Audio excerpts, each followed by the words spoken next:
Hi, and welcome to another edition of Hippo Brain. Here is where we have hippo-sized conversations with people with hippo-sized brains.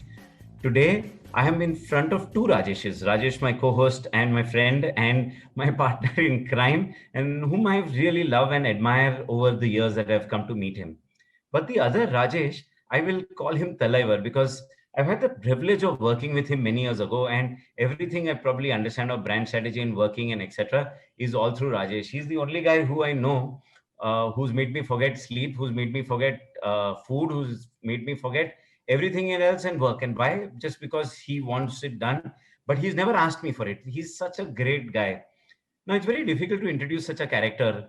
And Talaivar is one such character. He's actually the part of a team and he's co-founded a company called Center of Gravity that does brand consulting. But when you ask brand consulting, Talaivar will say, "नहीं, yeah, brand consulting nahi hai. We are, listen to it. We are in the business of stories." And I'm like, "ये क्या हो गया यार? Stories कहाँ से आ गई?" So he's explaining and he talks about how brands need to tell stories. He needs to understand how he listens to stories, etc. But I can go on and on and on. You want to listen not to me, but you're here to listen to Talaivar. And let me ask the first question that will kick it off. यार ये सब brand stories है क्या? Do brands need to really tell stories? They just need to advertise here. Tell me what you understand about stories, Rajesh. Hmm. So now that is introduction, the only way to answer that is through a story. Let me tell you a story. Okay. This was the year 2007, thereabouts, 2007, 2008. And one of our clients, one of the India's largest decor brands, they had called us to do some work to launch a luxury paint in Kerala. So myself and my colleague Dilip Shankar, we landed up in Cochin as part of the standard stuff we do, right? Market research, meeting customers, architects. We did all the drama. And at some point in time, we started to travel towards Trivandrum. We were sitting in a car. There is this local sales officer who's sitting with us, a guy called Pradeep. I think it's a relationship officer, whatever he was called. So Pradeep is sitting with us in the car and he's telling, as soon as you're going to Trivandrum, you have to see something really magical and different. And he kept setting us up for something bizarre or interesting that he wanted to show to us. And the entire journey, he was kind of talking about this anticipated home that we are all going to see. Fair enough, 4.5 hours later, we drive down. It's beautiful Kerala, right? And we kind of come to Trivandrum. We hit a cul-de-sac. We take a left. And this is 2007. In the middle of absolutely pristine green fields, you see this horrendous looking orange house. It's a 2-storied house painted in bright, flaming orange, what is called a sunrise orange. So I'm really shocked looking at that. And we kind of come to the gate, we get down, and there's a mild sense of aesthetic condescension in my heart. It's not like I have any great claim to aesthetics, but we are like that, right? We kind of have a view on everything under damn. I mean, we have everything under the earth. We have a damn view. So we go to the gate, and this owner walks out of the house. He kind of comes to the gate, and he introduces himself. We introduce ourselves. He tells, "My name is," let's call him San for the timing, in the interest of privacy. So San tells us, "This is my house," and I tell him, "Interesting color, because we can't tell the truth. That will be rude. You can't tell a lie because that will show up on your face." And he tells me in Malayalam, "Onna arachin nikkinum." Essentially, it means I want people to stop dead in their tracks. So I can't make sense of it. And I'm thinking in my mind, okay, whatever. And we walk into the house. We walk into this absolutely opulent, plush, Baroque-ish kind of house. And that house is like a well-done Miss Havisham's house on steroids. You have this huge chandeliers, massive upholstered sofas, massive curtains like you see in the old cinema theaters where this gold and maroon color stuff come down. It's too much, it's like an assault, virtually an assault on the senses. And slowly as this conversation is happening, my condescension is increasing. And I mean aesthetic condescension. I don't mean it in a human sense. He takes us around the house. He walks us into the bathroom. The bathroom has got jacuzzi and sauna, but there's also a plastic bucket and a mug. And as I'm looking at him, he's a normal Mallu, middle-class guy with a mundu, veshti, whatever, mundu and a shirt. He looks like any of us. And I can't find out the resonance between the home and the person. And I'm trying to make sense of it along with Dilip. But anyways, I kind of go around the house. In Kerala, there's the idea of showroom kitchens, which is the kitchen for showing to guests. and then the work kitchen is in the back. So he takes us through all of the drama. And in my mind, I'm thinking, okay, come on, yeah, please, kind of thing. And we walk into the balcony. In the balcony, he introduces us to this painter who's sitting and mixing paints. His name is Radhakrishnan, and he introduces me to Radhakrishnan. I asked Radhakrishnan, I kind of do the normal greetings and so on. And Radhakrishnan tells me in the conversation, Sare, if anyone knows in this vicinity that I'm painting a house with this color, I wouldn't get any work in this part of town because Kerala is a fairly gossipy place for all things that are done, and I'm from that place. So anyway, I laugh him off. I go to the side of the balcony, and then out of the blue, for whatever background we had because of some brilliant researcher called Jesse who used to work with us, we asked the question, San, tell me about your life story. And for the next 1.5, 2 hours, he tells us this beautiful story of how he, arguably in a more secular, more less pressured place like Kerala when it comes to caste and class and so on, goes through all of those pressures during his growing up years. His father is a constable in the police. He doesn't have necessarily a good time. The entire neighbors are looking down upon him. He comes from a different community. He comes from a lower economic strata. So the pressure is intense. And he's not doing too good in studies either. He fails in the 6th or 7th or whatever he fails. Around the age of 18, 19, when he can no longer make it past his studies, his uncle comes from the Patalam, which is the army, and he tells, Tu idhar kya mar raha hai, of course in Malayalam, Tu aja. And as is true of a lot of our Keralite friends, which includes me as well. Of course, I not go to the Gulf. San lands up in the Gulf. So one morning, he's sitting in one of these places in the Gulf. And the Gulf show is a horror show, right? 20, 25 years back. You're virtually bonded laborer. You're working in this huge construction camps. You get up in the morning, like a lot of our IT fellows also do, sit in the car and they travel in one direction. The bus and travel in one direction. He has a really, really tough time for about 5 to 6 years. It's absolute round the clock work. 6 years later, he's starting to make some money and he comes back home. The first act of coming back home is a very powerful act because he's coming back home after 6 years. And when he tells the story at that point in time, 15 years later actually, he can't contain his emotions. He keeps using the word Bayangaram. Bayangaram is, it's too much for me to handle. And he's starting to kind of go into that zone and telling that as he got down at the Trivandrum airport, the first thing that he does is actually start to look out for people who he can recognize because he wants to tell a story.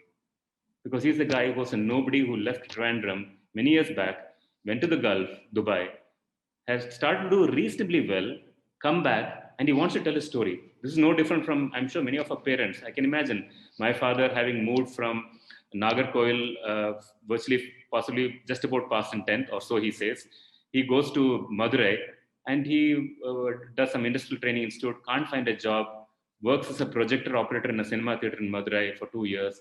The first time he goes back home after he comes to Bangalore and gets a job, I'm sure he would have been really proud. He would have got out of the train, he would have looked around, he would have told stories of how he's doing well in Bangalore.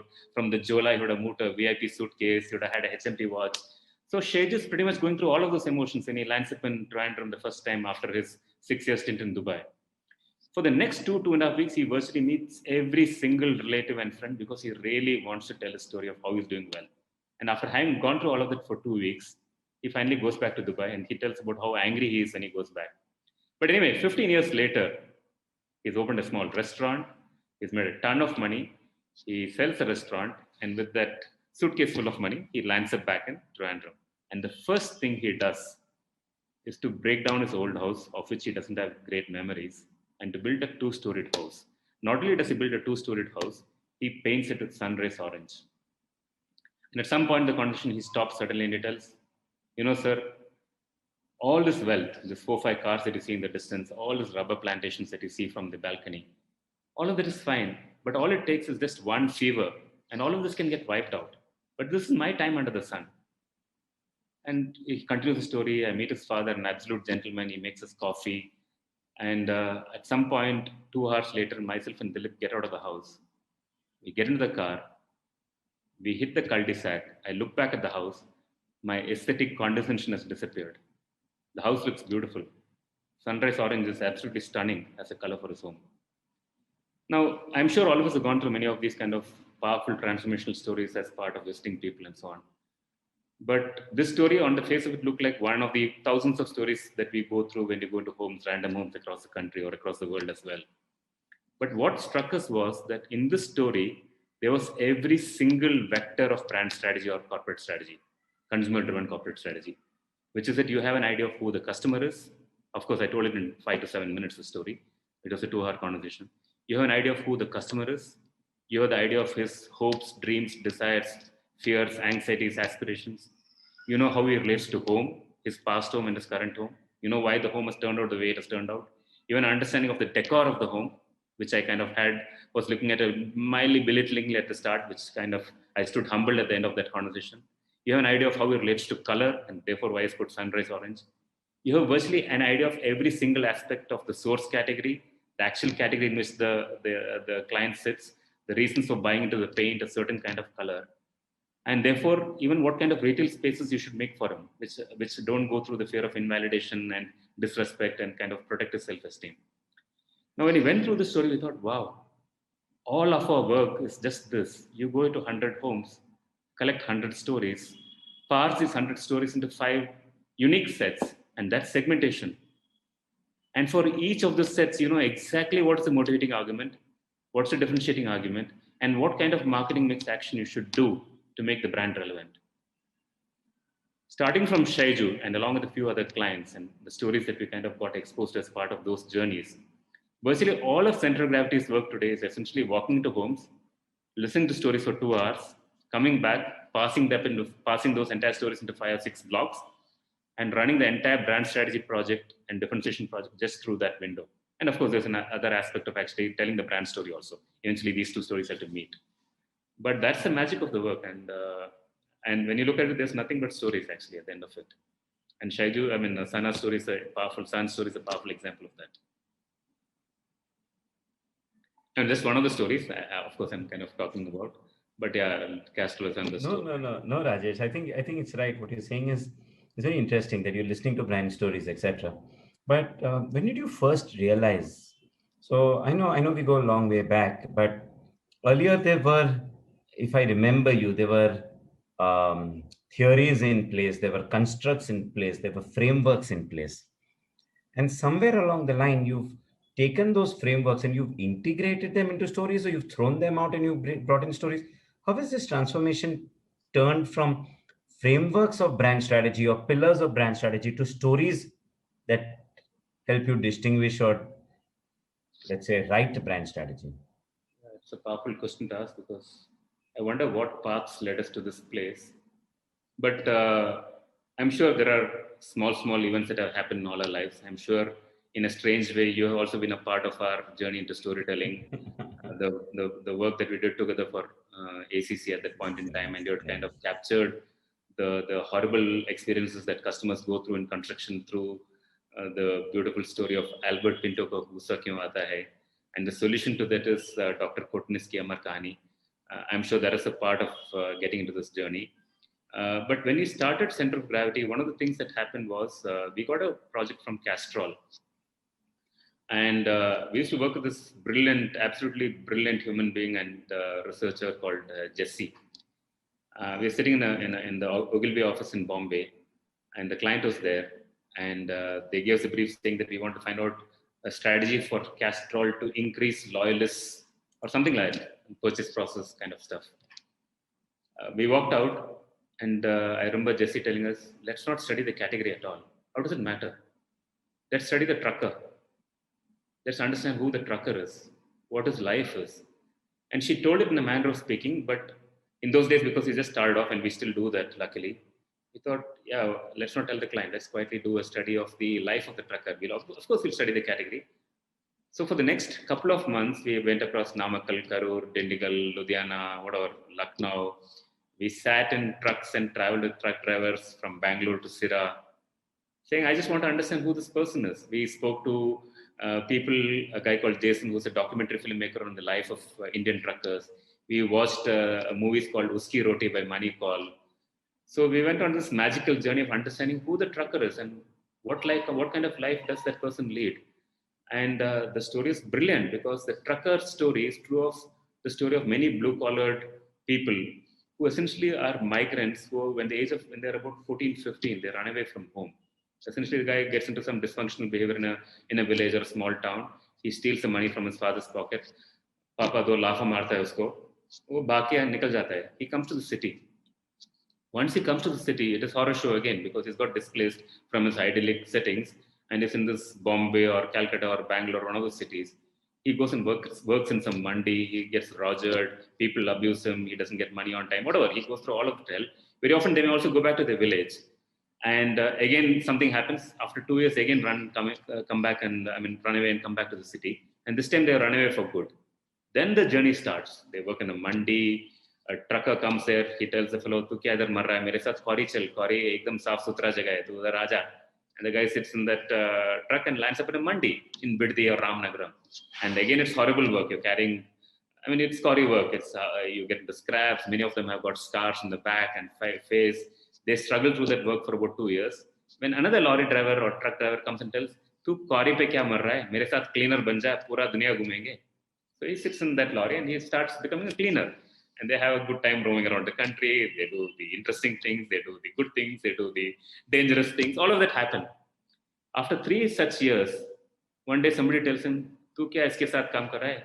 Shriram Finance se loan le 50,000, एक second hand, third hand वाला truck मिलेगा, उस पे तू चला अपनी जिंदगी."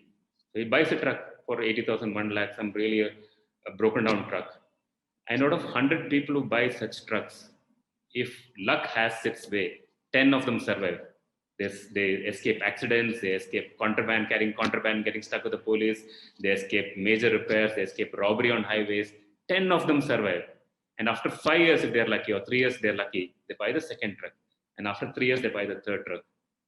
15 years after he's run away from home, he becomes a trucker.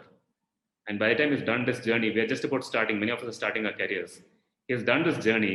It's a powerful life journey, but at the end of that life journey, the narrative around a trucker is HIV, AIDS, trucking strike, accidents. It's the classic imagery of Prem Chopra drinking a bottle of VAT 69 and telling his henchmen, "Hero ki family ko uda do," and the trucker does the job. That's the imagery, right?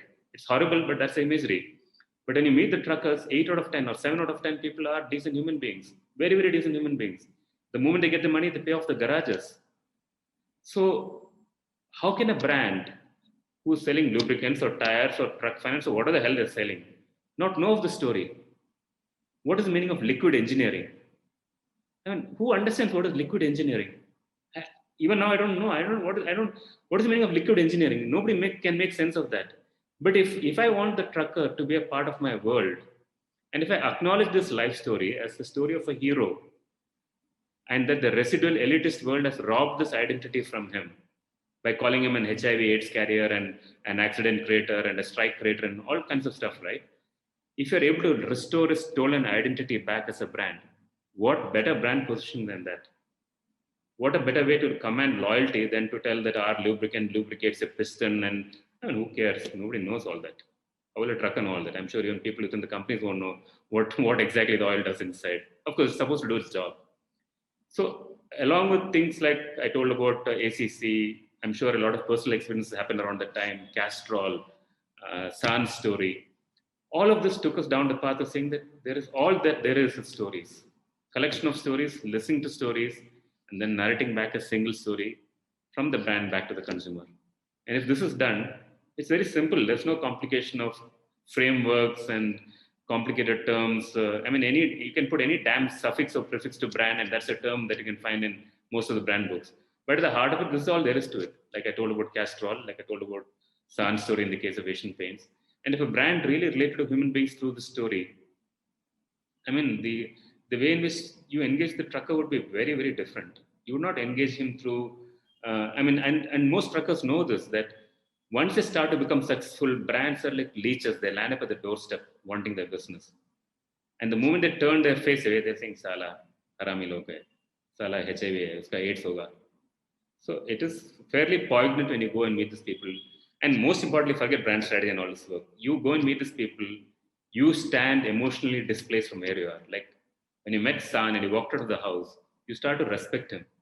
You start to feel humbled by your own belittling thought that you had in your mind about his aesthetics. You meet a trucker, you reframe your worldview of who that person is. Rajesh, so sorry to interrupt. You're right. Okay, these are powerful stories. These are extremely, extremely powerful stories. There's no question about that. Brands need to know them, which is also, I would give you a lot. but how does one use them? See, it's these are great stories. There's no doubt about it. And I worked with you on the ACC cement stories. These are absolute stories. I think in ACC we managed to create two things: is that what is the problem story and what is the solution story that brought around a lot of change. But how have you seen it work in the work that you've done? Hmm. Huh. See, I think one important aspect of knowing consumer stories, or again, don't want to call it consumers because it's not consumer or research; it's human beings. One important part of knowing the story is that the company or the client's relationship with their customers change. That's at the heart of it, right? Otherwise, you have this fragmentation of consciousness. You are a seller of something to a person who you don't meet, you don't believe in, and you have this complicated research reports with random values and personalities and pillars. There's no connection between what you do and who you sell it to and why you sell it to. The moment you listen to a life story like San's life story or the trucker's life story, you can't you can't avoid the responsibility that comes from knowing that story. You can't pretend like it's a consumer. You can't distance yourself from that. So one of the most important thing that stories does is to change people internally. Like if I told 10 stories like San's story within Asian Paints, Asian Paints relationship with the consumer changes once and forever. Vis-a-vis, if I told it in the form of a research report and bullet points, nobody knows who that person is. It is 25 to 35, some age group, modern, young, traditional, contemporary, whatever, God knows whatever. I mean, there are a whole lot of words that go around. There is no relationship. So the first job of story is to change the way companies relate to their consumers. And therefore, whatever then that comes from that understanding will be kind of filtered through that lens. That's one part of it. The second part of it is in the design of products and services. For example, if I am thinking of San as a person with an outlandish or a garish taste because I've not gone and met him, I look down upon that and I'll think that इसके लिए थोड़ा latest वाला color दे दो. Vis-a-vis celebration range. I would create a celebration range. This is the guy who's celebrating his life. This is the guy, he's a black guy in Harlem who puts gold hubcaps and he may put a purple robe and walk around. They're celebrating their life. So the way in which you change your view of the customer and therefore you design a products and services can change.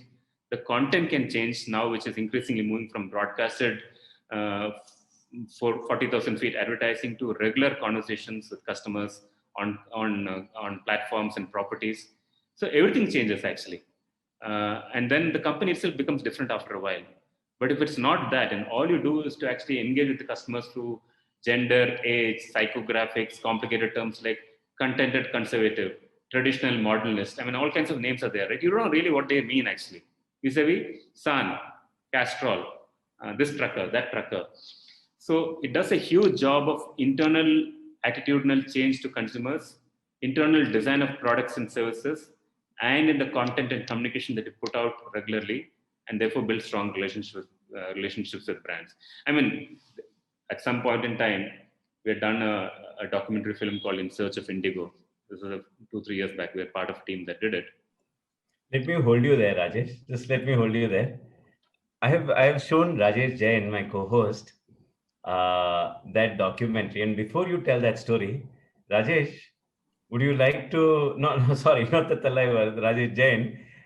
Would you like to ask or think through what is in your mind when you saw that Indigo and before Talaivar tells the story? I think what comes out, Jemit, is essentially people at the center.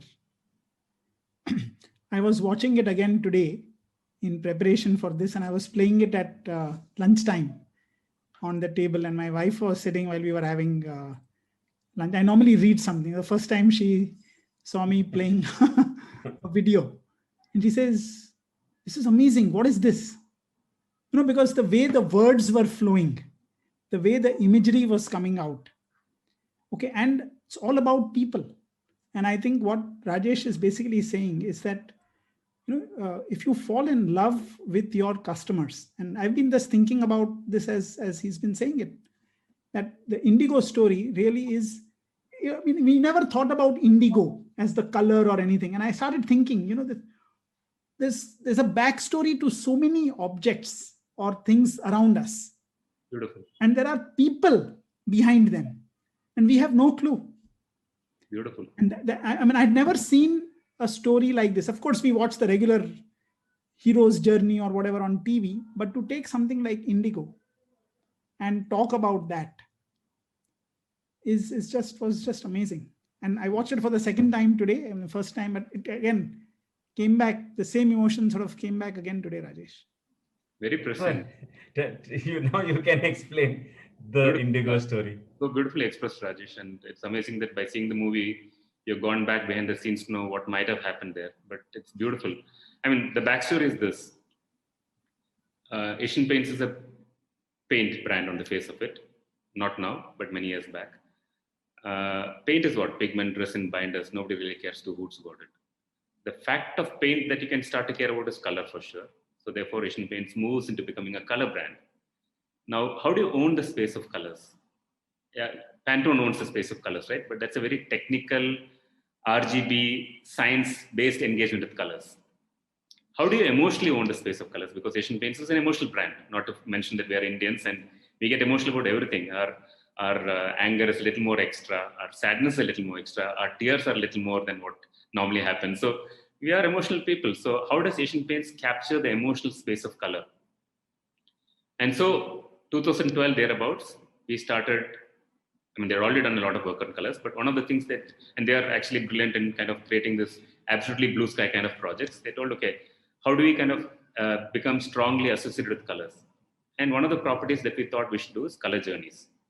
So for about a couple of years, Asian Paints used to send out photographers and its own designers into the field, and they used to go to geographies like Varkala and capture the colors of Varkala, and from there abstract out mood palettes, which you can then use in the context of home and so on, or kind of capture some arts like Kanta work or whatever, or Ajrak work, and Atankudi tales, whatever.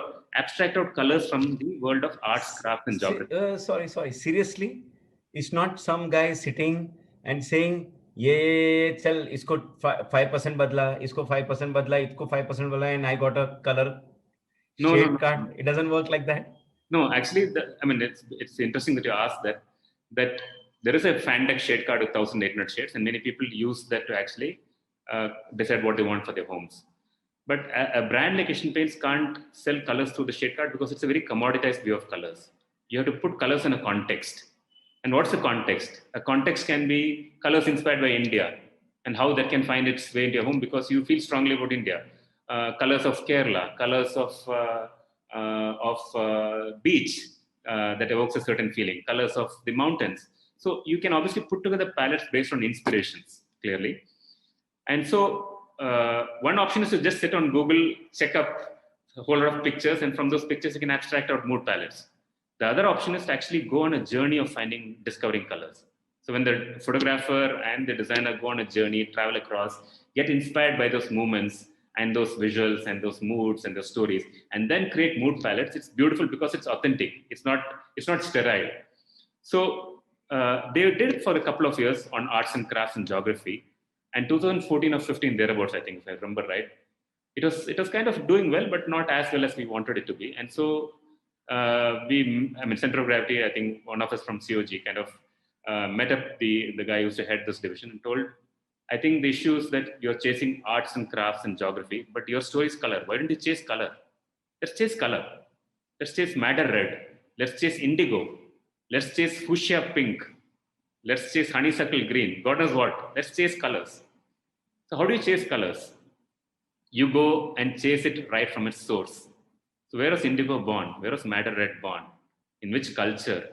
Maybe it was born in the Nile Valley where somebody with their white clothes was standing next to a swollen river and there was an indigo plant and the plant was growing and the plant got kind of jammed into his leg and slowly found out that the green had turned to blue.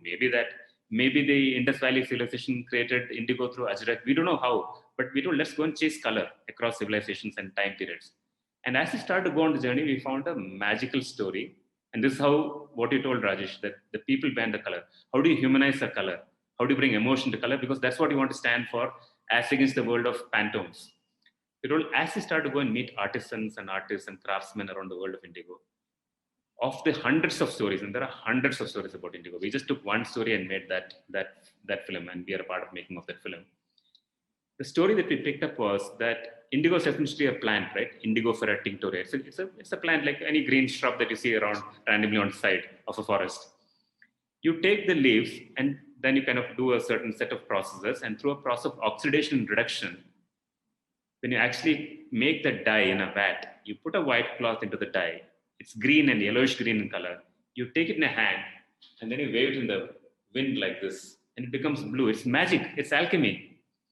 Now, it looks alchemy, but the process of making that vat and taking care of the vat is absolutely breathtakingly difficult. You have to be deeply honest to do that vat, because if you're not honest, the vat will not treat you back well. So many of these artists treat the vat like they treat a baby. In the morning, they get up and they gently shake the vat and wake it up. You can't be rough with it. If you just put a stick and stir it up, you will not get the color that you want. There are people in Avani who kind of wrap up that vat with a blanket. It's virtually treated like a baby. If you abuse it, if you're casual with it, if you don't engage with it with depth and mindfulness, it will not give you indigo. It'll tell, go to hell. No indigo for today. So we thought, wow. And these guys have taken 5 years, sometimes 6 years, sometimes 2 years to come to this idea of how to create the right vat, which will kind of give me the right shade of indigo. So what a powerful story.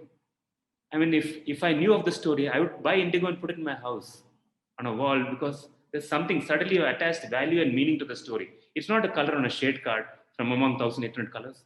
And every color has a story like this. And this is one of the stories. I mean, what if we told, I mean, this story is not there. What if we told the story of people in the deserts of Kutch, or in even the Tuareg tribes in West Africa? They put indigo colored stuff and walk out. I always used to wonder, isn't this so dark that you will kind of sweat? And the story is not that. The story is this. If you wear black in the desert, it's very difficult because obviously it's bizarrely hot. If you wear white in the desert, if you get lost, people never find you. And people do get lost. Like the Ajrak craftsmen in Damadka tell us, Disha Brahm ho jata hai jab aap Registan mein jate ho. After all, you don't know where the hell you are. So you can't put black, you can't put white. Which color can you spot from a distance? Of course, something which is darker. So blue. Now, indigo, the natural indigo, which is made, not artificial indigo, synthetic indigo, the natural indigo has got a waxy property, which is that if you dye a piece of garment with indigo, because it's got a waxy property, during the winter, it coagulates just that little bit and makes you feel warmer. And during the summer, it just kind of allows a little bit of air to come through because it opens up a little bit. And therefore, indigo is put, natural dyed indigo, dark as it looks, is put, but it does a brilliant job of air conditioning your body, while also ensuring that you don't get lost in the desert. And things like that. And they tell indigos Asmani Sultani. Kya hai Asmani Sultani? Asmani Sultani mane, like how the rains and the mood of a king can never be judged. The indigo color in a vat can never be predicted. Anything can happen. Aa sakta hai, aa bhi nahi sakta hai. So there are hundreds of stories about indigo. Where do you start and where do you stop? And what if we told all the stories? What will happen to Asian Paints as a brand? How will they relate to color? How will customers relate to Asian Paints and their idea of color? If you did this, I mean, how beautiful the work. I mean, you can just go on endless journeys, find the stories, tell the stories, go. I mean, this is an endless journey. And then madder red, and then God knows how many colors we have. White itself is a color. White is not a color. White is a design. And Kenya Hara, the design director of Muji, tells as to why white is not a color. It's a design. It sets up everything. So you can't look at white as a color. So it's an endless journey, actually. It's magical when brands kind of go down this path. So, Rajesh, actually, you're telling stories, but to tell the stories, you've got to fall in love with the people behind the stories. Now, that is something actually when you are saying, I mean, none of us actually do it. We all have customers. But how many of us actually, other than the obligatory sort of, okay, I've got to talk to a few customers, none of us go and meet customers in their setting, in their homes. What prevents us from doing that? I mean, part of the reason is that I think many of us are not exposed to the magic that comes from meeting human beings in their settings and having honest conversations with them. We have the small experience, right? When you sit in a train and we meet somebody fascinating and we think, wow. We watch movies and we're kind of enthralled by it. We listen to random stories on YouTube and we're enthralled by it. We don't allow ourselves the privilege and the opportunity to meet people. Open yourself out to them, because only when you open yourself out to them, they open back in return. So very often when you go into homes, You tell all our stories first. It may take 15 minutes, but you tell it patiently. And then to put yourself in a place where you are not trying to control anything, because the moment you try to control the conversation is dead. But we go into homes with research agendas. अरे Asian paints ने बोला ये सब question पूछने का है नहीं है. When ICS ने बोला if you have to ask all these questions, if you don't ask all these questions, you're screwed. But nothing is required. You just go and start listening. And somehow they talk about everything. We never had a situation where we walk into a home and people are not talked about what you want. Very often they may kind of meander around and talk all kinds of random things for 1 hour and they'll tell, साहब आप इतने दूर से आए, बैंगलोर से आए, हमने आपके बारे में बताया नहीं. I mean, we are not even start talking about it. क्या बोल रहे हैं बोल के then they talk for 2 more hours.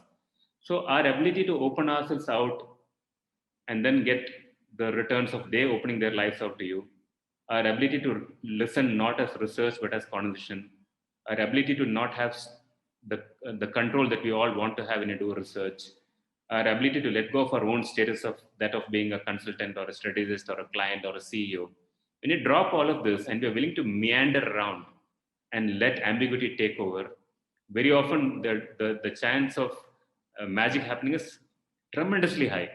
The magic of chance findings versus planned findings. Planned findings is what you already know. Chance findings is powerful, but you have to live through the stress of it to reach that. Because you don't know what's going to happen after you ask a question. They may go in any direction. And if you're regularly thinking in the back of your head saying, shit, I have to ask about this, I have to ask about that, I don't understand why he's bought this product, it will never work. You just set the context and tell, घर के बारे में थोड़ा बताओ. Can you take a tour of your home? Everything from paint, color, fabric, furnishing, tiling, he'll talk about everything or she'll talk about everything. No questions about it. But if you're constantly having a narrative at the back of your head saying, I need to ask this, I need to ask this, I need to show I'm a researcher, I need to kind of come, that's like really, I mean, that's not honoring the integrity of a conversation. Therefore, people don't open up. But if people went and did 3 or 4 of them, it's addictive actually. We go into homes and after you have a powerful conversations, and it does not happen once, when you come out, we are not able to conduct the next interview because sometimes you're exhausted, sometimes you're deeply kind of affected. And then you think, how do you conduct the next interview now? It's like going to a film festival, right? You walk into the morning, you see a powerful film. You can't watch the next film just like that because you're kind of mentally displaced, you're emotionally displaced. So I think we have to grant ourselves the magic of walking to the homes and letting go of all of the status and control and agendas and whatever. And then magic happens almost always. We never had a situation where it does not happen, be it Indigo or Sun or Castrol or whatever that be. Rajesh, this is half the part. Listening to the stories and getting the 100 stories. The magic really is the connections between the stories, the common threads. And that's where you come in, right? Yeah. Rajesh, this is the most difficult part. ये सब सुन सकते हैं, हर कोई सोचता है कि मैं सुन सकता हूँ. But to find, so when I used to work with Thalaivar, I used to often tell you to find common stories, you have to find common threads. If you look at differences, there are hundreds. When you look at commonalities, you understand the stories speak to you. Sorry, Rajesh, Thalaivar, I'm taking away some of that. But it is powerful, Rajesh, what you've asked. It is not easy if you go in hunt of it like the Indigo. But if you treat it like a baby, it suddenly comes to you. I don't know. Sorry, Thalaivar, please explain. So both of these conditions are beautiful. I'm just struck by the kind of questions Rajesh is asking as well. Rajesh, we tried to launch an online school, and one of the most difficult courses to run is how to do synthesis. When you can get all the stories, you can do the analysis, but pulling a singular narrative from there, which makes sense to the brand, is arguably the toughest job, which is why this takes 7, 8, 9 years to kind of do a reasonable job of. And sometimes we don't, when you're trying to do the course, we don't know how to kind of deconstruct what we do in our heads.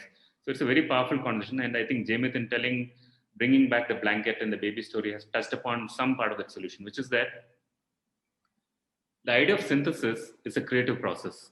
It's not an analytical process alone, which is that you fill your heart with all these inputs. And it's not filling it as in bullet points. It is there because you have marinated yourself in these journeys. So it's not filling yourself as in ABCD points kind of a thing. Of course, we do all of that and write it on the board and all this stuff. But the fact is that if you've actually gone through the journeys and engaged with every conversation like it meant the life to you, not in a manner of sounding cool, but because we always feel like when people allow us into their homes and tell their story, it's the deepest act of privilege. Nobody has to tell it to us. Why do they tell it to us?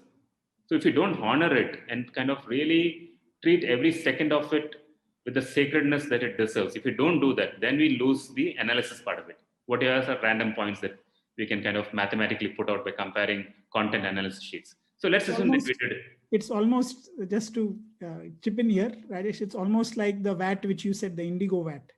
Absolutely. If you don't respect, if you have not been through it yourself, the theory doesn't tell you. I'm just telling it. I mean, it's important that both you and Jamit mentioned that we tell very clearly within our offices and also within the client's offices that when we are in front of a customer, and I'm telling this on camera, we don't care two hoots about the client. I mean, all our clients can listen to it. We don't care two hoots about our client. We're not stuck with their story. Yeah? Somebody's allowed into your home. You respect that situation. You listen to whatever the hell they want to tell. Don't get your paint and your ULIP policies into it. Yeah? He'll talk about it, or she'll talk about it at the right time. You don't go and kind of vandalize the preciousness of that moment. Now, let's assume that you've gone through it. You've got all of the data in your head. Now, the process of this is where the creative process starts off, which is that you have all of that sitting in your head.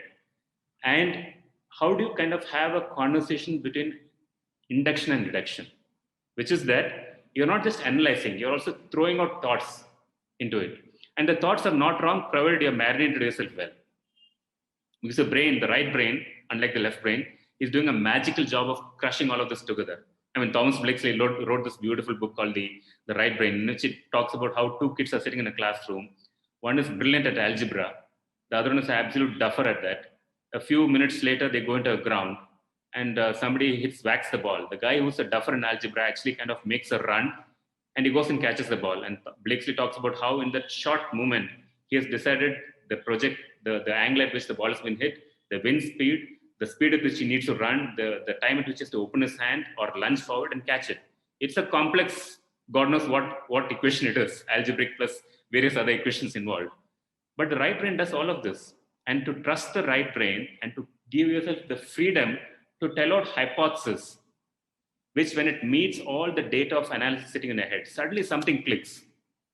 And then it somehow kind of, it is an aha moment where everything makes sense. It somehow kind of stitches every single part of all the 100 interviews that I had a conversation with. And many things from your past life as well. Your own personal experiences, somebody that you met 5 years back, 10 years back. So the two key parts of the process. One is to honor the customer and marinate yourself so deeply in the discussion that they sit within you, not as bullet points. And then to give yourself the freedom and the latitude to tell out possibilities, which are solutions, and solutions not for the client, but for the customer, because eventually the client will earn from that. When you do this conversation regularly in your head and you throw out those things, suddenly something works powerfully. But it still requires the rigor of putting it down on board and post-its, and I'm sure you can see some of this behind me. It still requires all of that, but everything is happening in your head. And it's beautiful when it comes together. You know that after a while, I was just talking to Zoya, the luxury brand of Tanishq, a few days back, and the client was asking me questions, and I told, you can ask me any question, I'll have an answer. Not because I've prepared for it, but because I believe deeply in it. You can ask me any question, I don't have to prepare for it because I spend time going over this endlessly. And questions to which I don't have answers, I'll find the answers because I believe in it. And the belief comes from marination and this conversation between that marination and hypothesis, for which you need to give yourself the freedom and the latitude to kind of throw it out and see how it works. And the intersection of it is magic always. So, you know what, Pralay, I've also struggled to explain this beautiful moment when it all comes together. And I've also struggled many times when working with researchers to understand what am I looking for? And what is it that should fill your heart with? And hence, what will your brain process with? And I've struggled for that word and I've struggled for that description. The only thing that comes to my mind, and somewhere it has worked and it has to be poetic, is a Hindi word called dard. Dard, yeah. Dard. Kya tumhare paas dard hai? Can you feel in your heart the pain or dard is not just pain, it's just that feeling, that deep empathy that you have. And if you have that dard, then you're able to keep it and resonate with the client, with the consumer, with the user, with the human being, is then you will solve the problem. Absolutely. And you're actually, you're the Patch Adams school of brand strategy. So Patch Adams said, if you treat a disease, you win, you lose. But if you treat a patient, you always win, No matter what the outcome. no Absolutely. matter what the outcome. I remember those lines. I mean, that then the second thing connected to both what Rajesh asked and you're asking is the need to make it personal. You don't other the brand strategy, you don't other the customer. Make it personal. I mean, recently, Yeah. Go ahead. Sorry, go ahead. Recently, 2 years back, we decided to go and shoot a film in London, a documentary film on the tailors, the bespoke tailors of London. It's a street called Savile Row, where there are a set of tailoring houses, legendary houses that stitch up bespoke suits for the who's who in the world, the top 0.001% of the world. I mean, you have the Beatles and Gregory Peck and Obama and God knows who, Churchill and whatever, Maharajas of India and so on. I remember we landed up in London and we walked into this first house. They gave us only half an hour to kind of do the filming. And it's blizzard. It's a snowstorm in London in December. And we walk into this tailoring house and this guy, the owner, comes out and tells, so what's this film that is shooting? And we've gone there with equipments, right? The film may not happen if he tells no. A few of them tell no, then we're back. So what's this film all about? So I told him, this is about the human side of luxury. And what is that? Where are the mood boards? What are you planning to do? How are you going to set it up? So he was kind of starting to be a little impatient about what you're going to do. So I told him, let me tell you a story. If you, at the end of the story, if you feel powerful about it, you allow us to shoot. If not, it's fine. And I told, can you believe this? In London, in the apex of luxury, it's virtually the mecca of luxury. In the cold, grey London winter morning, to this guy who was standing outside the door, virtually at the gate of that house, and asking us, so what is this film all about? With a mild frown on his face. I told him the story of my mother making idlis. I told him that 4 years back, I decided to kind of learn cooking because I felt like cooking would impact brand strategy because you become more sensitive. Because in cooking, you can't screw around. It's not like a word dal diya, PPT pe word dal diya. It's an cooking, you have to be sensitive. So I told, at least let me start that process. So I went and sat with my mother for 15, 20 days, and every day she used to teach me something. One evening, I was kind of looking at her, and she's about 70. She's got horrible arthritis. So morning when she gets up, she takes about 5 to 10 minutes to open out her fingers, almost at that level. And the grinder was kind of going around, and there's a floor. The idli kata was going around the grinder. And I noticed that she had kept 2 bowls.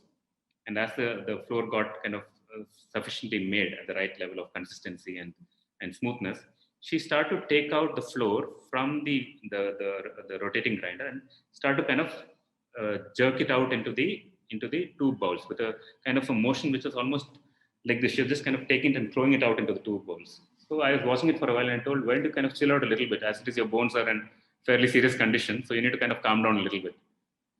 So she told me this bizarre story. I don't know if it's true or not. She told me the story of, the urad and the rice are at different levels of consistency. So if you don't take it out from underneath in a strong movement and put it into both the bowls in equal measure, you will have a soft idli, an unnecessarily soft idli on one day, and an unnecessarily hard, toughened up idli on another day. So I thought, but from where the hell did she figure that? So I figured out that the reason why our idlis never ever go out of that level of standard deviation on smoothness and beauty. I mean, she calls it as poo pole erikinum. It should be like a flower. So I thought, this is madness, right? This is lunacy. It's not normal that when your fingers are falling off, you're willing to go through that pain to get idli exactly the way you're supposed to be. So this is deep mindfulness, love, and attention to everything. So I told Ray, in my mind, Savile Row, unlike the hedonistic brands, is about this attention to detail, this mindfulness, this love for what you do. He allowed us into the showroom, into the house, and we shot for 1.5 hours that day. But what does idli got to do with luxury bespoke shootings in London? Everything, but it's personalized. I'm personalizing, telling a story which I am deeply affected by and committed to. But we don't tell personal things at work. We almost things like, how can you talk about the stories at work? We can't cry at work. We can't laugh grandly at work. We can't fumble when you're talking. We can't do anything, actually, in many places. And when you do all of this, actually, everything looks far more beautiful than the other world, which is fairly oppressive, inert, sterile, stuck up, rigid. I don't know what, I mean, they kind of That's a different language altogether.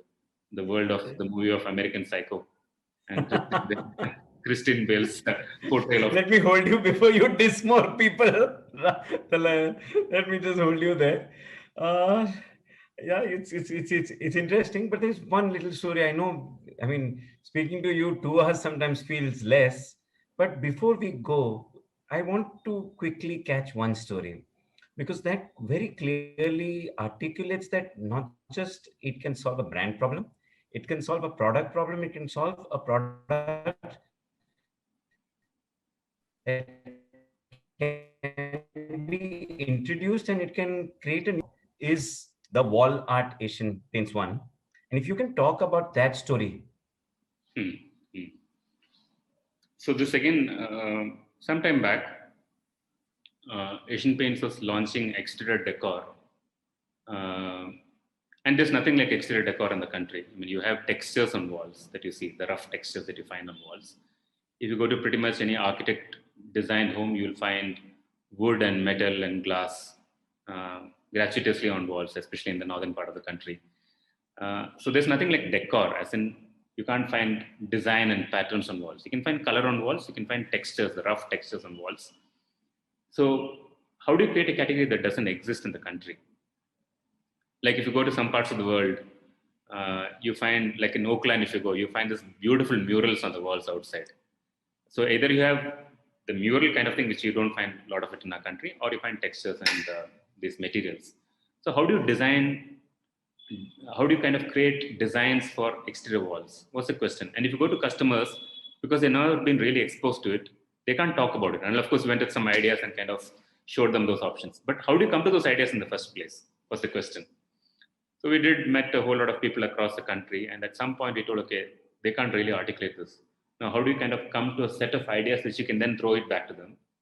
And what happened was, again, like this process of dard, you get stuck, you don't know what to do, you go into a meeting, you don't know, you can't find a headway for the next stage of the work. You do all of this, you come back. And I remember Asian Paints has a decor custodian called Pavitra Rajaraman. We had a really fiery meeting where she was kind of really going after saying, but what is this? This is not a design brief. This is random stuff and so on. So we went back to the drawing boards, and then out of the blue, we thought, actually, if you look at it, paint for a home is like garment for the body. You drape around it, right? It's like you drape a house with paint and colors. Similarly, you drape your body with a sari or a kurta, whatever you have it. And like a dress or a sari or a salwar kameez or whatever, we can have borders, so can a wall and a compound wall have borders. Like there can be a Bhuta kind of a print. There can be a dead wall with a print in it. So let's look at those metaphors, and the power of metaphors and actually opening out thinking is very, very, it's an entire area by itself. So let's study handicrafts. So we land up in Kutch. And in Kutch is of course rich with all kinds of things, but among its various things that it has given to the world, handicrafts is one of them. So there are these communities like Ahir, Rabari, Mutwa, Jat Garasia, Jat Fakira, Jat Hajiana, Jat Daneta, Soda Jadeja, Rajputs. All of them have embroidery forms, their own unique embroideries, which have been marinated through their entire history of that tribe and their journey from various parts of the world into Kutch and so on and so forth. So we start to study those embroidery patterns, and of course, embroideries have bhutas and the main prints, design themes, which are obviously drawn from their worlds. So you study that. Then you land up in places which have exterior decor. What are they? Temples, forts. So you land up in Belur and Halebedu, and then you listen to all the stories of Belur and Halebedu. Then you tell, okay, let's keep searching. And then out of the blue, somebody tells, where do you go to this temple in very close to Halebedu, 50 kilometers, called Belawadi. So we land up in Belawadi, absolutely empty, brilliant temple, quiet, not one single human being there, not as intricately ornate like Belur and Halebedu, but far more grander and more ancient, if you can call it that, all built during the same period. So you walk into this temple, it's absolutely empty. You can smell bat shit almost. And it's beautiful because it's got the smell of ancientness. You walk in and you walk through, you can hear only your voice in the footsteps. You walk up to the sanctum. There's just one lamp burning at the end. So you're virtually drawn towards that light, right? Like all of us are drawn towards lights. So we kind of walk to the end. And then a young guy walks out in the Pujari's attire. Very young, must be 28, 29. So he asks us, who are you? And we tell him that we're doing this study to figure out exterior decor. And you can imagine, right? You're walking to a temple and telling, I want to figure out what designs to do for something, for somebody. So he starts talking to us, and at some point we ask him about the design of the temple. And it tells, the temple has got 7 doors, which is 7 states of mind, the 7 chakras, right? Starting from the Mooladhara, the Swadhisthana, the Anahita, right up to the Ajna chakra.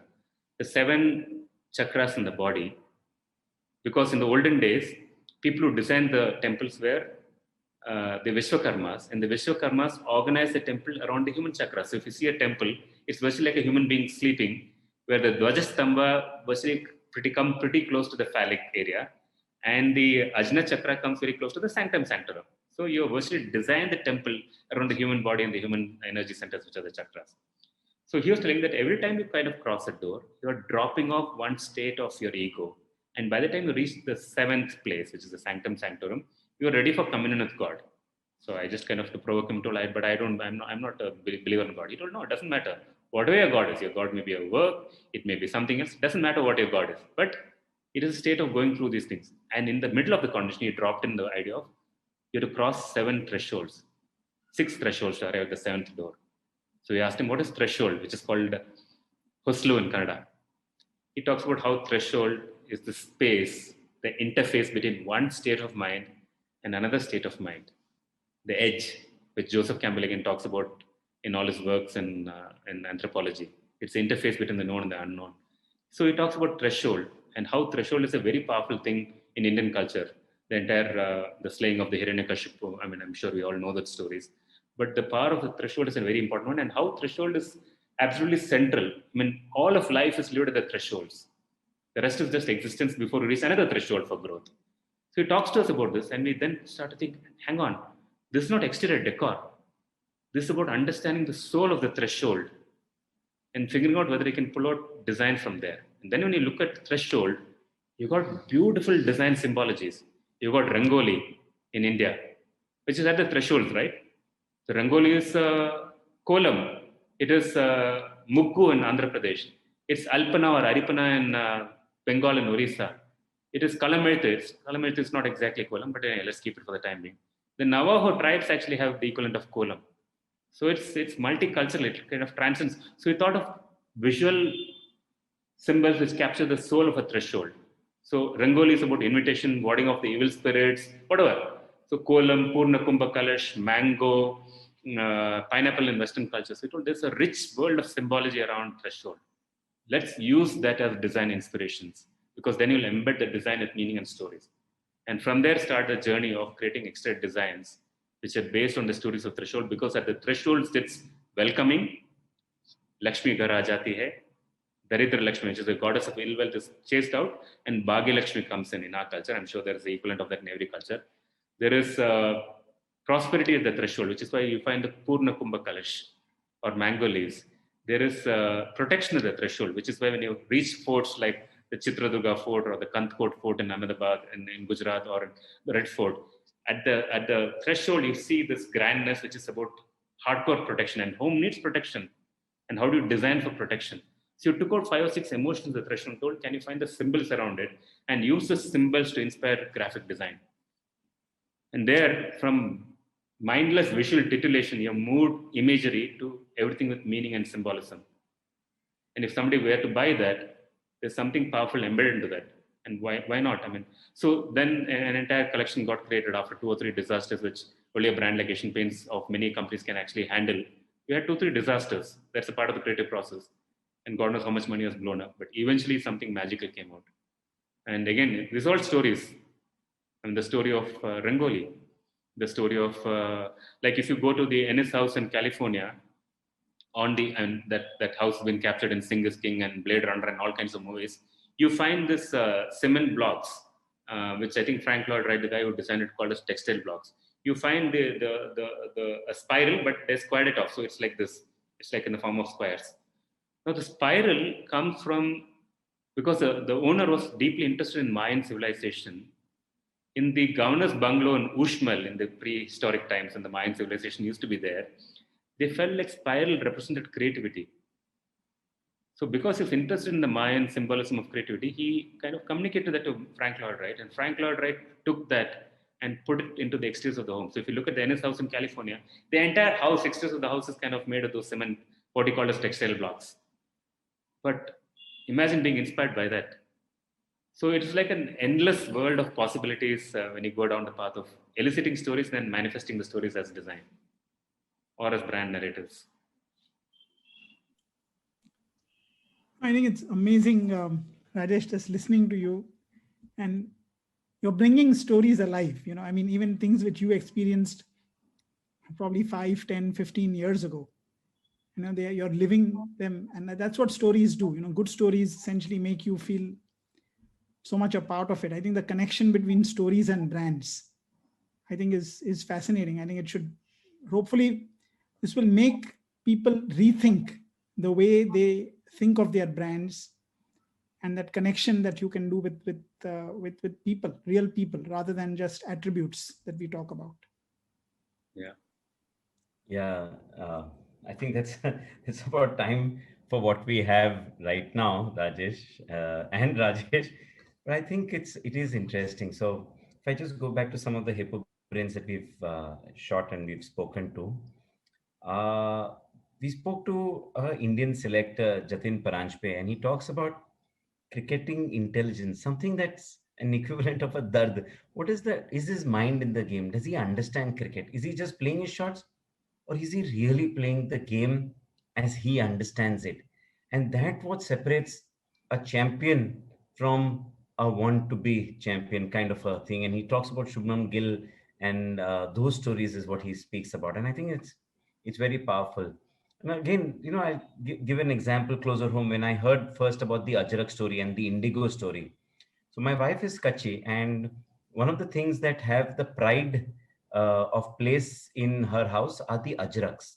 Ajraks are just chadars as we see it, but to a Kachi, it is an extremely, extremely important part of it. And all the kids love their